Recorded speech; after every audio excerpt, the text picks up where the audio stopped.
With education such a big topic during this election season, I think it's entirely fitting that we just roll right into our next panel, which is all about education reform. And we have a couple of inspirational members of the education reform movement here with us to share their insight. And so, without further ado, I'd like to bring them each to the stage, starting with Sajan George.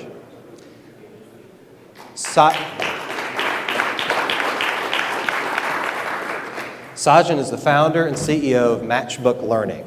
This unique blended model of school launched nationally in 2011, initially to target the bottom 5% of underperforming public schools, but eventually to deliver its model across a wide range of schools and students. Matchbook currently operates schools in Detroit and in Newark, New Jersey, but not anywhere in Georgia, even though he lives here in Metro Atlanta, for reasons we'll get into during this panel. Before starting Matchbook, Sajan was a managing director with Alvarez & Marsal, where he led the firm's education practice. In that role, he led a diverse nationwide group of talented turnaround professionals in assisting underperforming education institutions at the local, state, and federal levels. He applied A&M's industry-leading methodology for turning around troubled companies to turn around several of the nation's largest urban K-12 public school districts, including New York, Washington, D.C., New Orleans, Providence, Detroit, and St. Louis. Next, we have Gerard Robinson. If there's a way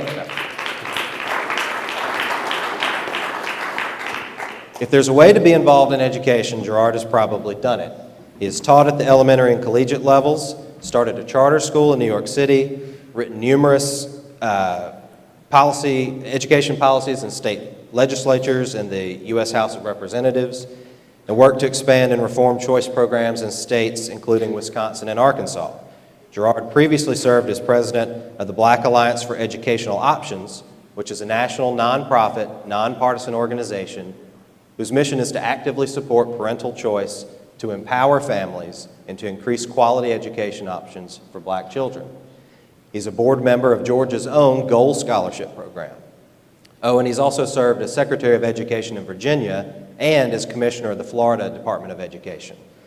He was a panelist at this event in 2012, and it's great to have him back in Atlanta with us this morning. So our format this morning will be as follows. I'll ask a few questions of Sajan and Gerard to delve into their respective areas of expertise and what Georgia can learn from them. Then we'll reserve about 15 to 20 minutes at the end for Q&A with the audience. So please be thinking as you listen about what else would be helpful to know. All right, so I'll start with Sajan. And for those who don't know, what is blended learning and what is its potential? And tell us maybe how it also fits with the idea of move on when ready for students. Blended learning is a pretty broad term that fits between traditional learning, traditional schools where kids are sitting in a traditional classroom with no technology, and then on the other hand, virtual learning, where the kids are not in a classroom, not in a school, right? They're learning virtually anywhere, any place. So Blend is trying to take the best of sort of both, being in a traditional school, in a bricks and mortar school, in classrooms, but leveraging much of the online learning that you're seeing. And so by leveraging the online learning part, Blended allows you to meet kids where they are, not necessarily by age or grade level, but where they really should be starting competency, and allowing them to progress from there when they're ready, to delve back to that point. But at the same time, leveraging, blending, if you will, some of the best of why we send our kids to bricks and mortar schools, peer interaction, a teacher, classrooms and schedules, and those sorts of things. So the combination of the two is the blend. And Gerard, I want to get into, talking about moving on ready, we're talking about some sort This is the world we live in. Test or something, and most agree that if we weren't surrounded by it every day, if we didn't take it for granted, we'd be dumbstruck by its very intricacy and brilliance. Sure. Well, first of all, let me thank Kelly for the invitation to return to Georgia. I consider this a home as well. In fact, when I was here, this is an ordinary, familiar wooden pencil. You might think a pencil is simple. Chances are, so she will have tests coming her way. When you have to drive a car, you need a test. when you have to go for many professions in our nation, you need to take a test. Tests aren't punitive as much as they are an assessment tool to figure out what you know and what you do not. At the state level, what I tried to do is to change the vision of what we think tests are for. Some people saw them as a punitive measure to say you were a failure, you weren't smart. I tried to turn the conversation primarily to focus on we need to know where you are today to move you to a different point. I believe that tests matter, and we need to continue to strengthen them as an assessment tool. Are there some punitive aspects of it? That, the answer is absolutely. But we've got to a point now where we have adults who are almost frightening kids 2 or 3 weeks before tests, saying you have to pass, and if you don't pass, this will happen to me. So we've got to change this as an adult, because we talk to young people, and we know a lot of those people. When you talk to young people, they're used to challenges. They're used to having to compete against one another. It's the adults who are really changing the narrative, and we've got to be more careful about that. Now, Sajan, you've been involved with schools, as I mentioned earlier, in a number of large cities in this country, and we often hear about the problem of parental involvement. What's been your experience with that in the cities where you've worked, particularly when it comes to lower income parents? What do you hear from them? What are they looking for? What's their involvement been like with your schools? Yeah, so we focus on chronically failing public schools, or sort of bottom 5%. So typically low income, below the poverty line, mostly minority. And one of the things we do is we do a number of surveys and focus groups with these parents. And we try to get a sense of, and right now we're working in K-8 schools in Detroit and Newark, and try to get a sense of what are your hopes or aspirations for your child? Like, where do you see them in 10 or 15 years? And we give them a number of options, right? I see them graduated high school, going to college, graduating college, getting a degree, getting a job, working as a professional. And what you'll find in about, the survey comes back, and about 96% of the parents say they fully expect their kids to go to college, graduate, and work as a professional. They may not necessarily know all that's involved and how to do that, how to best support them. But for them, they realize that college is the only way that their kids get out of the poverty cycle that they themselves are trapped in. So there's a huge vestige of hope that's being transferred that the school will somehow do that for them, with them, through them, but they don't necessarily know how to get their kids there. Their expectation is that the school will.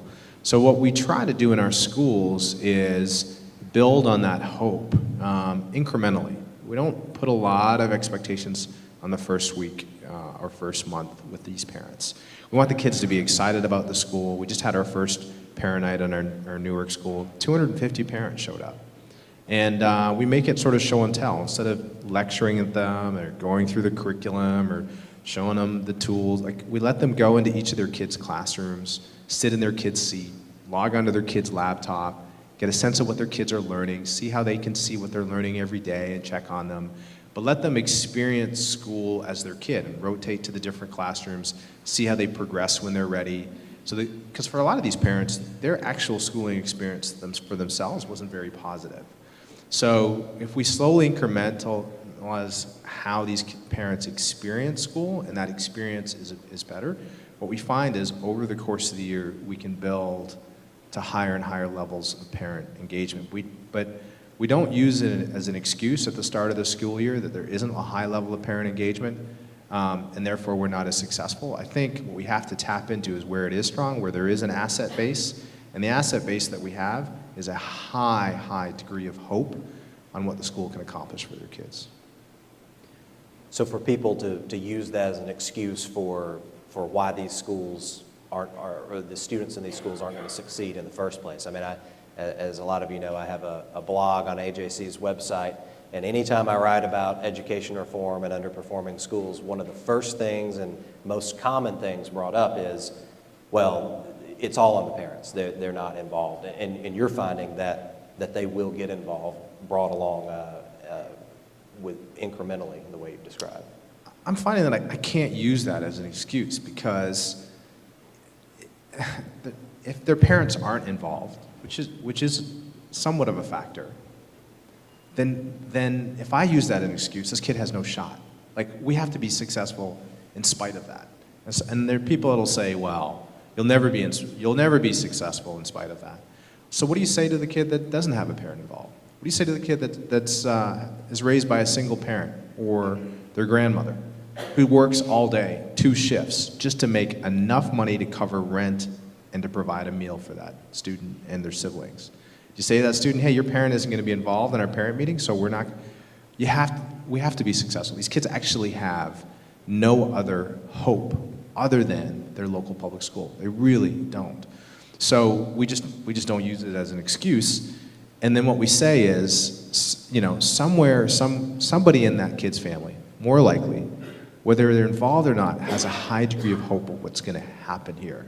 And if we can tap into that hope, we can probably build on the parent engagement level that this child has previously experienced. And we start from there.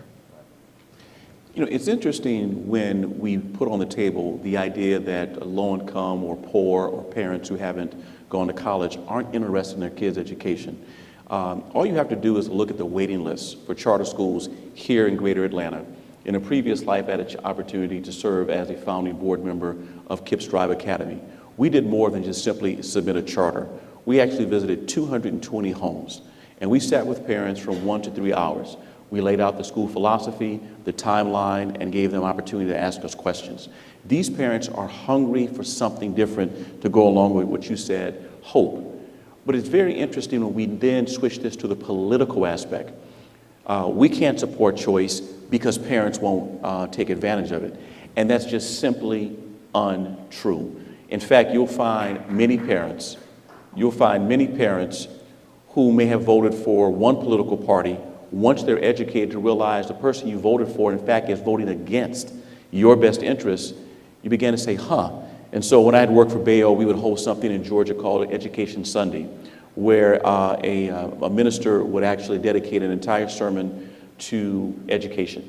And then we would have someone from Bayo, or in one case we had someone from a Gold Scholarship come to another church and talk about the importance of education. We then had a table in the back. We would go to the pastor's church. We would have a 2-hour workshop, and we would go through an exercise of listing all the education legislation that the Georgia legislature introduced. We would list your lawmaker, how he or she voted, and at the end of the event, it was an aha moment. 2 things happened. Number one, most realized that their legislator voted against what they thought was in their best interest 90% of the time. And number 2, they realized, I obviously need to get more involved, not only in my kids' education, but in politics. So this is opening up a lot of doors for advocacy. Now, one of the reasons we're talking about low-performing schools as such is because over the past decade, there's been a much greater focus on accountability, from No Child Left Behind to Race to the Top. You brought up KIP and the element of choice that brings into. Gerard, what do you think is the right balance for policymakers between choice and accountability? How do you sort of strike the balance between those two? So one of the major challenges we have in policy discourse is an over-reliance on the conjunction or, that it has to be accountability or non-accountability. For me, it's and. I think a healthy mix is making sure that we have a diverse learning ecosystem. And by that, we need to make sure that we have a strong public school system. Majority of our kids in Georgia and nationwide will continue to go to public schools. We need to make sure that they're actually strong and a viable option for people. Number 2, you're fortunate to be in Georgia. You have a very strong and growing private school market. I would like to see the cap raised. I don't say that just because I'm a member of the Gold Scholarship Board. I say that because there are thousands of parents who want to take advantage of this. For me, it's not a political issue. It's an issue of the right for parents to have an opportunity to say where they want their kids to go and also how to use the money. Third, you have a very strong charter school sector, and I think that's important. When you look at cities like Milwaukee and DC, which have what I call a 3-sector model, choice, charter, and traditional, there's some great things going on. Surely there are challenges. But for me, accountability is more than just tests. Accountability is more than sanctions. I've had to serve on the regulatory side. Really, accountability is being accountable to the people and being accountable to really we the people. We're the ones who elected you. We have to provide education up to a constitutionally guaranteed age. And for me, accountability is to open up the door to make sure that all children have a great education, because at some point we're going to retire and we're going to need those kids to have a great education to pay into the system to make sure we're taken care of. And so that when we say we're going to tear down the wall, I had a chance to go to Germany after the wall had fallen, and I had a chance to actually step over into what was then East Berlin. And let's just say 25 years later, after the wall has fallen, Germany and the United States are the only two industrialized nations where the current generation is likely not to be better off academically and financially than their predecessors. The work you lawmakers are doing here in Georgia is chipping away the wall, and we just need to chip away a little faster.